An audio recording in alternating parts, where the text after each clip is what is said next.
ഇന്നൊരു സൺഡേ ആയിരുന്നു. ഇന്ന് പുറത്തൊന്നും പോകാൻ പറ്റിയില്ല. ഫുള്ള് മഴക്കാർ കയറി ഇവിടെ ആകെ മൂടി കിടക്കുകയായിരുന്നു. അപ്പോഴാണ് വിചാരിച്ച ഒരു പപ്പായ ഫേഷ്യൽ ചെയ്യാമെന്ന്. ഇറങ്ങിയപ്പോൾ ഇതാ നമ്മുടെ ഇവിടെ പൈനാപ്പിളൊക്കെ നന്നായിട്ട് കായ്ച്ച് നിൽക്കുന്നത്. ഇവിടെ ഇഷ്ടംപൊടി പൈനാപ്പിളുണ്ട്. കാര്യം നിറച്ച് പൈനാപ്പിൾ കായ്ച്ച് കിടപ്പുണ്ട്. ഇന്നലെ ചെറുതായിട്ട് മഴ കിട്ടിയത് കൊണ്ട് ഇവിടെ ഇപ്പോൾ നല്ല ഇതുണ്ട്. അപ്പോൾ അതുകൊണ്ട് ഞാൻ ഇവിടുത്തെ കാഴ്ചകളൊക്കെ ഒന്ന് നിങ്ങളെ കാണിക്കാമെന്ന് വിചാരിച്ചു.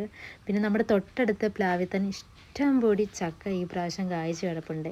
വരിക്കച്ചക്കയാണ്, തേൻ വരിക്ക എന്ന് പറയും. നിങ്ങളുടെ നാട്ടിൽ എന്നാ പറയുന്നതെന്ന് അറിയത്തില്ല. തേൻ വരിക്കച്ചക്ക നിറച്ച് കിടപ്പുണ്ട് പ്ലാവയിൽ. പിന്നെ നമ്മുടെ അടുത്തുള്ള പപ്പായ, ഈ പപ്പായനെ ഞാൻ സത്യത്തിൽ പറിക്കാൻ വന്നു. പക്ഷേ ഇവിടെ ഒന്ന് മാത്രമേ ഉണ്ടായിരുന്നുള്ളൂ. ഒന്ന് ജ്യൂസ് പഠിക്കുക, ഒന്ന് ഫേഷ്യലും ചെയ്യാമെന്ന് വിചാരിച്ച്. അപ്പോൾ ഇതൊക്കെ ഒന്ന് കുത്തുന്നുണ്ട്. പക്ഷേ എനിക്കത്ര വശമില്ല ഇങ്ങനെ ഇത് ചെയ്തിട്ട്. സാധാരണ അമ്മയാണ് ഇതെല്ലാം വീട്ടിൽ ചെയ്യാറ്.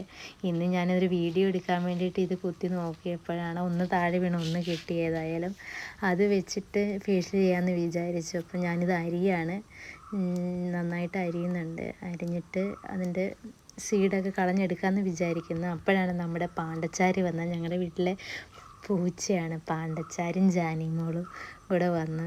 അപ്പോഴത്തേക്കും ഞാനതിൻ്റെ തൊലിയെല്ലാം കളഞ്ഞ് അതിൻ്റെ സീഡ് എടുക്കാൻ വേണ്ടി നോക്കുകയാണ്. കാര്യം നന്നായിട്ട് പഴുത്തായതുകൊണ്ട് ഇങ്ങനെ തെന്നുന്നുണ്ട്, കയ്യിൽ നിന്ന് ഇങ്ങനെ തെന്നി പോകുന്നുണ്ട്. എന്നിട്ട് ഞാൻ എന്താക്കി അതിൻ്റെ സീഡെല്ലാം ഒരു വിധത്തിൽ കളഞ്ഞിട്ട് വേണമല്ലോ നമുക്കിത് ചെയ്യാൻ വേണ്ടിയിട്ട്. എന്നിട്ട് ഇത് എന്താക്കി ഇതെല്ലാം മാറ്റിയിട്ട് ഞാൻ എൻ്റെ മുഖത്തിലേക്ക്, ഫേസിലേക്ക് ഇത് അപ്ലൈ ചെയ്തു. ഒന്നും ചെയ്തിട്ടൊന്നുമില്ല, ചേർത്തിട്ടില്ല ഇതിൻ്റെ കൂടെ. പപ്പായ മാത്രം, പപ്പായ നന്നായിട്ട് ഞെക്കി ഉടച്ചിട്ട് നമ്മുടെ കൈ വെച്ച് തന്നെ ഫേഷ്യൽ ഒരു അരമണിക്കൂർ 1 മണിക്കൂർ അപ്ലൈ ചെയ്ത് വെച്ചാൽ മതി. നല്ല ഗ്ലോ ഉണ്ടാവും.